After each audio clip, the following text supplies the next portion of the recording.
2021 সালে আন্তর্জাতিক ক্রিকেটে অভিষেকের পর মাত্র 15 ম্যাচ খেলতে পেরেছিলেন বাঁহাতি স্পিনার প্রবীণ জয়বিক্রমা।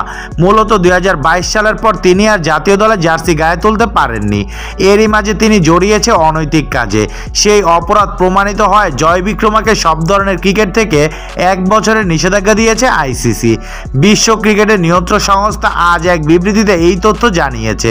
তবে তাকে দেয়া নিষেধাজ্ঞার মধ্যে 6 মাস কমিয়ে দেওয়া হবে বলে জানানো হয়।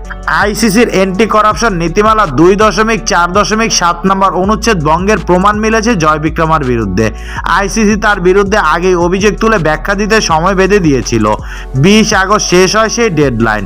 লঙ্কান স্পিনারকে নিষিদ্ধের ঘোষণা দিয়ে আইসিসি অনুচ্ছেদটি স্মরণ করিয়ে দিয়েছে, যেখানে বলা হয়েছে দুর্নীতিতে জড়ানোর প্রস্তাব যেসব বার্তার মাধ্যমে দেয়া হয়েছিল সেসব মুছে ফেলে দুর্নীতি বিরোধী বিভাগের অনুসন্ধানে ব্যাঘাত ঘটিয়েছে ও বাধা সৃষ্টি করেছে।